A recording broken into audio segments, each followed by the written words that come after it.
ఒక్కసారి మనం వారి కుటుంబ సభ్యులతో మాట్లాడించే ప్రయత్నం చేద్దాం. ఎందుకంటే ఈ విషాద సమయంలో అసలు ఎలా జరిగింది ఏంటి, వాళ్ళ యొక్క విద్యార్థులు కొంతమంది వారిని తరలించే క్రమంలోనే ఇది జరిగినట్లుగా కూడా తెలుస్తుంది. వాళ్ళు బస్సులో వెళ్తుండగా ఈ ప్రమాదం జరిగింది. అందులో కొంతమంది విద్యార్థులు ఉన్నారు, వారు హైదరాబాద్లో చదువుకుంటారు. ఒక్కసారి ఈ సమయంలో వాళ్ళని, ఈ బాధ సమయంలో వారిని ఒక్కసారి అంటే మాట్లాడించలేం, జస్ట్ వివరాలు అడిగి తెలుసుకునే ప్రయత్నం చేద్దాం. అమ్మ, మీ పాప ఏం చదువుతుంది? ఎంబీఏ చేస్తుంటారు. అఖిలారెడ్డి. రెగ్యులర్గా వెళ్తుందా? లేదండి, సాటర్డే సండే హాలిడే ఉందని వచ్చింది. మొబైల్ కొన్నాము, తీసుకెళ్ళు అంటే వచ్చింది. మొబైల్ తీసుకొని 5 o'clock నేనే పంపించేసా తాండూరు నుంచి. 7 o'clock వరకు ఈ ఇన్సిడెంట్స్ జరిగింది. అప్పటికే నేను చాలాసార్లు కాల్ చేశాను, లిఫ్ట్ చేయలేదు.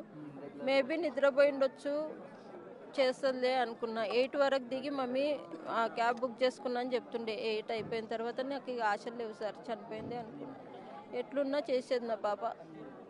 వెళ్ళేటప్పుడు ఏం మాట్లాడింది మీతో? బాయ్ మమ్మీ, నేను బస్ వచ్చింది ఎక్కినా అన్నది సార్, అంతే. వెళ్ళేటప్పుడు మీతో ఏమైనా చెప్పిందా? కాలేజీకి చెప్పలేదు సార్. నేను ఏదో స్పోర్ట్స్ ఉన్నాయంటే నిన్ననే వెళ్ళాల్సిందమ్మా, మార్నింగ్ ఎందుకు, నిన్ననే వెళ్ళాల్సిందో. లేదు మమ్మీ పోతాను, నేను 8 వరకు అయితే అక్కడ నుంచి క్యాబ్ బుక్ చేసుకొని గ్రౌండ్కి వెళ్ళిపోతా అని చెప్పింది సార్, అంతే. బస్ ఎక్కిన మమ్మీ అంటే రెగ్యులర్గా ఎక్కినట్టు ఎక్కింది, చెప్తా ఉంటుంది, పోతూ ఉంటుంది అనుకున్నాను సార్. ఇట్లా జరుగుతుందని మేము అనుకోలేదు. రోడ్లు బాగలేవు, డ్రింక్ చేసి డ్రైవింగ్లు చేస్తారు. వాళ్ళ నిర్లక్ష్యము వేరే వాళ్ళకి ప్రాణాలు, కొన్ని కుటుంబాల ప్రాణాలు కోల్పోయిండ్రు. పెద్ద దిక్కులు, పాపలని, రక్త సంబంధాలని. ఇది మారాలి సార్, వ్యవస్థ మారాలి. రాజకీయం కూడా బాగలేదు. వాళ్ళ కడుపు నింపుకోవడానికి వస్తున్నారు కానీ మనకి ఎలాంటి మంచి పనులు చేయడానికి రావట్లేదు. ప్రభుత్వం మారాలి, ముందు రోడ్లు మంచిగా ఉండాలి. డ్రైవింగ్ టెస్టులు చేయాలి సార్, అలాంటి వాళ్ళని ఆపాలి. మాకు లారీలు వస్తుంటేనే భయం వేస్తుంది.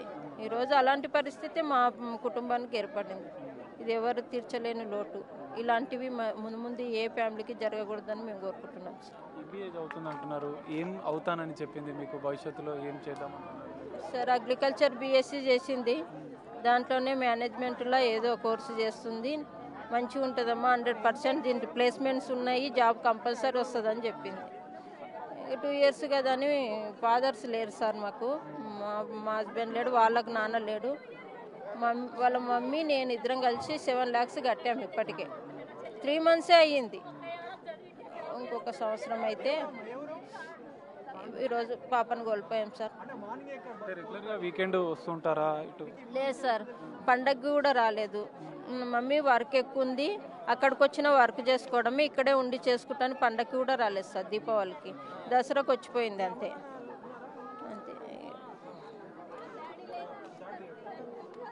ఇది పరిస్థితి. ఒక్కొక్కరిది ఒక్కొక్క విషాద గాథగా చెప్పుకోవచ్చు. తన మొబైల్ కొని తన కూతురికి ఇచ్చేందుకు వీకెండ్ కావడంతో కుటుంబ సభ్యులను కలిసేందుకు వచ్చింది. సో తీసుకొని తెల్లవారుజామున 5 గంటలకు బయలుదేరింది. ఈ ప్రమాదంలో మృతి చెందడంతో ఆ కుటుంబంలో కూడా తీవ్ర విషాదాన్ని మిగిలించింది. ఎంతో బాధాకరమైనటువంటి దృశ్యాలు, ఎంతో విషాదకరమైనటువంటి దృశ్యాలు మార్చురి వద్ద కనిపిస్తున్నాయి. తమ కూతుర్ని భవిష్యత్తులో ఉన్నత చదువులు చదివించడానికి మేము హైదరాబాద్కి పంపించాం. కానీ ఈరోజు ఒక రోడ్డు ప్రమాదం మా కుటుంబంలో ఒకరిని కోల్పోయింది. మేము భవిష్యత్తుకు కలలు కన్నా మా కూతుర్ని ఈరోజు మేము కోల్పోయాలంటూ కూడా వాళ్ళు రోధిస్తున్న